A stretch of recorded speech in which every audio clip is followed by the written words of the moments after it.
The crown is in honor of course, Wendy Williams, Queen of Media.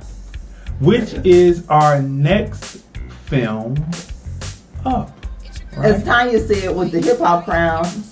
Right. Which is very appropriate for... With the gangster crown. The gangster crown. Right, because it's tilted to one side. Tilted to the side, my hip hop crown, gangster crown.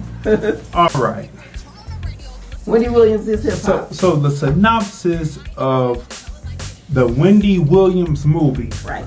A young woman dreams of being on the radio. Her dreams come true, larger and bigger than her imagination could have imagined. Through the ups and downs, at the other end, she emerges victorious. That is the synopsis of the Wendy Williams movie. But wait, on Lifetime, the movie came on 8 to 10. Afterwards was a documentary called What a Mess, which chronicled Wendy Williams, right, during her time, right? Yes. So this, to say that this is an understatement. This and the film that we reviewed last week are some of the best produced Lifetime films that they have been. And I'm sure that the producers of these films say, look, we're doing stories about black people, black famous people. That money that you saved on all of those prefabricated films about women getting away from sadistic killers or women killing up the men or battering the men in their life, all that money you saved on not having the proper lighting, not having the proper edits, not having the greatest of scripts. Well, you can put all that money into the productions. You know what? I love Lifetime. I love Lifetime. Right? So you can put that money into high production. And they did. They did a great job with last week, Salt and Pepper. And this week, the Wendy Williams film to put 20 years, to capture 20 years of a person's life and move it in pacing and move it through. And if you know the story, you say, oh, I haven't missed anything. It's moving through, but I haven't missed anything. Beautifully done on the producer's part, the director's part, the editor's part of the Wendy Williams movie, right? Well, it's actually Wendy Williams the movie, but the Wendy Williams movie, right? Directed by Darren Grant. Directed by who? Darren Grant. Darren Grant. Yeah, years ago he was a music video producer. Music video producer. All right. So now, this film goes through the life of Wendy Williams from when she was a child to when she went off to college to how she got her first gigs in New York City, her detours from New York City, then back to New York City to become the queen of media that she is today. And the pitfalls that happened in the middle and all throughout that would have broke a weaker person, but because Wendy Williams was strong, she was able to persevere and come through. She was able to persevere and come through the drug use, the alcoholism, a rape, the misuse by famous people. Some of the people in here, their name is like really made kind of mud, if not muddied, if not muddy, kind of mud, especially if this is true. This is not her perspective, right? Now I'll say this. She's never been known to be a liar, I can tell you that. It is a lonely place at the top. And you know, it's really lonely when you are your best friend.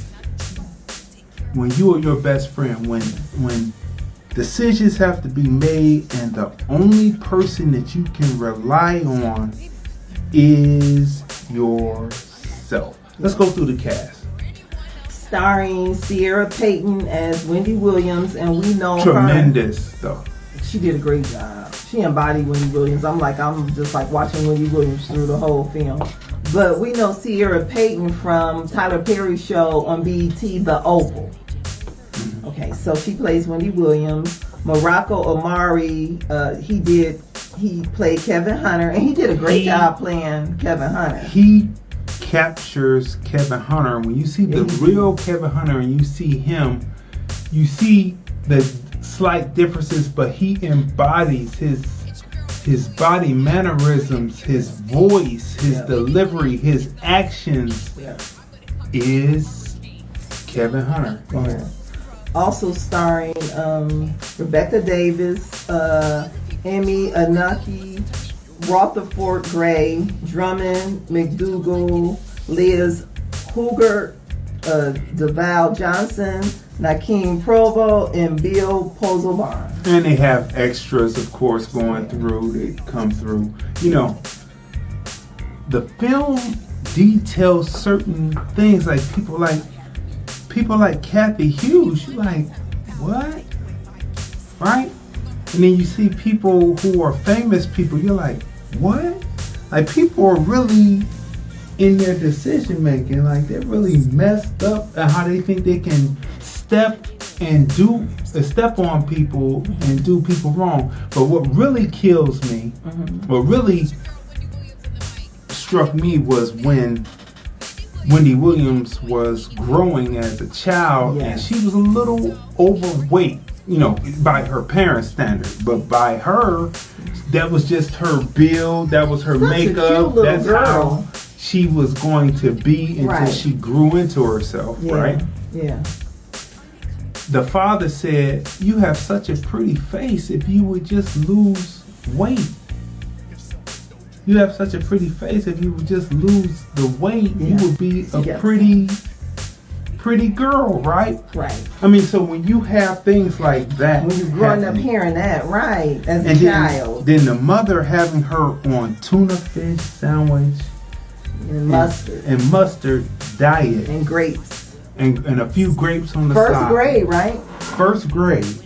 Like, having her on there to slim her down, and, you know, it's things like that where you really don't have people behind you. Then later, when the things are happening with her husband, the parents seem to be more traditional and on the side of the husband instead of being on the side of the door. Now, I know that Wendy's mom passed, you know, rest in heaven, you know. Yes. But to see that on film, that was a reckoning. Yeah. You know, I would say that would have to be a reckoning of heart. Yeah. That would strike home to you that maybe what you were doing was not the best. Even in the documentary, because we're doing both together. What a mess. The way that the parents spoke about their daughter in the early years, and it's really, that's not how my parents would have spoke. You know, I'm just saying, I'm just going by it just experience of what it is. And so that's why I say Wendy Williams has persevered and come through, right? She has persevered and has come through so much to be her only friend, the only person that she could consult with to make a decision about her future was herself. What you gotta say? You know what? After seeing this film, actually prior to seeing this film, I kind of had the same thought about Wendy Williams. But after seeing this film, it just showed me even more that what describes her is clearly, like you said, growing up. She has fortitude, right? She's bold, she has perseverance, staying power, her fearlessness, her endurance, all of that describes Wendy Williams, right? And it's just seeing what she went through, because like we talk about this like all the time. Like, you can be the type of person, it doesn't matter how kind you are, you don't have to have done anything negative to anyone. Some people, just because they're dealing with their own personal issues and their own mess, they put it off on others. Because from what I was seeing in this film, Wendy was just living her life, like you said, from her childhood. Then you saw her go off to college. And then you see her first jobs in New York and DC and in Philly, right? And just the people who she interacted with. Like, I specifically, like, I was disappointed because growing up, I was always proud of what I have heard about Kathy Hughes. I thought, just like you can tell with Wendy's character in the film, she thought that she would have been embraced, right? A sisterhood, another woman moving into the field of media, but that's not what she received from her.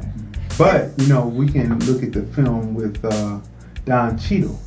Talk to Me. Talk to Me, that's what it was. Another great film. And then he plays who on Talk to Me? Oh, I hit the wrong one, I think. No, you hit it. Okay, who's he play? I mean, I just need to know. Petey. I can't think he of. played Petey Green. Petey Green, right? Right. So, you know, and then so these because these are the experiences of the person. Right. It's disheartening. It's the experiences of the person, and I have experienced people in my time, and I'm like, wow, man, that's why I try not to meet people who I say that I like their music or whatever, because they always seem to be a disappointment. But you know what? Something that stood out, and I said I would definitely talk about this, is I've been talking about this for a while. So when I saw it in her film, I wasn't surprised because I kind of had a feeling. You will see celebrities on like other shows, right? And then, but then when I see in the film, when they tell her about her being blackballed and other celebrities who aren't willing to go on her show. Even though, just like when she was in radio, she dealt with the same thing. And what did she say on radio? Well, this is the #1 show, right? So they have to come here if they want to promote their music, right? You would think. But like, same thing. #1, I mean, on television. #1 again, still queen of all media, right? And then you see big heavy hitters on her show, right? And of course, that's why, like, I've seen all of J-Lo's movies, and I will continue to, because she's one of the people who will sit on Wendy Williams' couch, right? And then I love, I love how Will Packard, his actors from his films, right? We just saw Michael Ealy on there, Megan Good, right? Same with Lee Daniels, right? He's been on her show as well, right? And I love how people from his different films and his different actors and productions, they all go on Wendy as well, you know, as well as other celebrities and stuff. But for those that don't go on there, like, they stick out like a sore thumb, whether they know it or not, right? So them so-called blackmailing her or blackballing her, it only makes them look bad, because there's been a few projects and we've discussed this. And I'm like, well, they should have just went on her show, because maybe the film would have did better, or maybe the song would have been did better if they had promoted it. But then some people, you know, they, you know, choose not to go on the show. But it's just like, but then they'll go on an Entertainment Tonight and they'll go on E! News, right? And really, that's not the demographic that's going to go see that film. Which is crazy. So look, people, let's get to breaking down the film now. Okay. The cinematography on the film is a 10. Right. The movement of the camera, the use of revealing with the various images and sizes, that's a 10. Right. The character development, introducing you to each character, the primary characters that drive this tale, as well as the secondary characters, is a 10. The use of nonverbal communication especially within the Kathy Hughes scene. Yeah. There was no voice. It was all facial It told expression. volumes. So. That's great acting pulled out on the part. Great directing. Editing. Yeah. That's right. That's a 10. Yeah. The wardrobe, capturing the period Yeah. that they were in, over the 20 years. Yeah. That's a 10. The storyline, through line, well written, well done. That's a 10. Right. The pacing of the film, excellent. Like, there was never a slowdown. It was like moving fast, and it was not only giving you information, Right. but it was entertaining at the same time. That's a 10. Same thing, incorporating the documentary, and the documentary pretty much was a reinforcement of the film. Yeah. So I give that a 10, the documentary coming afterwards. Yeah. Right? Yeah. The use of location, the use of the cars that they use to represent the time period, that's a 10. Yeah. I mean, everything is a 10. So what would you rate the Wendy Williams movie and the documentary? What a Mess? Yeah. Yeah. 100%, like a 10. Like, yeah. I give for the same reasons you did. And I felt like I was like back in that period of time, because I remember when Wendy Williams had her show on the radio, right? Mm-hmm. And although I was in Cleveland, Ohio, like when I would be, because it was the time that I was younger, I was in college, right? Mm-hmm. So I would like work during the day and take classes like sometimes at nights or weekends. So when I was working, because I couldn't get it on the radio, I was so happy when the Wendy Williams Experience was the name of her radio show, right? And they released it on the internet, right? So I could hear her show live on the internet. So I would be like at work on my computer working while listening to the Wendy Williams, right? And I would just be sitting there cracking up laughing. And my coworkers would walk by and they would be like, "What are you laughing at?" And then I would let them hear a little bit, and they would go to their areas and hook up their computer and listen to it. So that took me back, because I'm like one of those people who knew Wendy way before she hit television, right? Mm-hmm. So, everything was just like right on point. It was great to actually see everything. Like the documentary was great, like you said. And it gave you a little bit more of her background. And Wendy, she talks about a lot of the stuff on her show. She told us about growing up as a child, how her parents would put her on diets. She talked about that a lot, right? And then her talking about it, you could tell how it hurt her, right?